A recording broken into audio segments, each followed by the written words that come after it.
ઉપરવાસમાં પડેલા ધોધમાર વરસાદને લઈને તળાજા તાલુકાના રોજિયા ગામ પાસેથી પસાર થતી નદીમાં ઘોડાપુર તેમજ તળાજા શહેર પાસેથી પસાર થતી તળાજી નદીમાં પણ પાણીનો પ્રવાહ વહેતો થયો।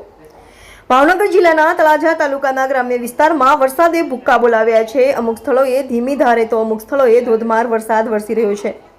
આજે બપોરના સમય બાદ ધોધમાર વરસાદ વરસી રહ્યો છે ત્યારે તળાજાની ભાગોળેથી પસાર થતી તળાજી નદીમાં ઘોડાપુર આવ્યું હતું।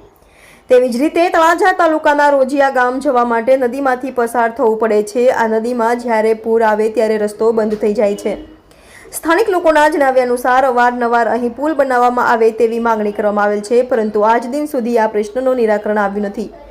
આજે પણ નદીમાં પાણીનો પ્રવાહ વહેતો થતાં રસ્તો બંધ થયો હતો। સ્થાનિક લોકોએ જણાવ્યું હતું કે ઇમરજન્સી હોસ્પિટલનું કામ હોય તો અહીંથી રસ્તો પસાર કરવો મુશ્કેલ બને છે, જેથી આ પ્રશ્નનું વહેલી તકે નિરાકરણ કરવામાં આવે તેવી પણ માંગણી કરવામાં આવી હતી।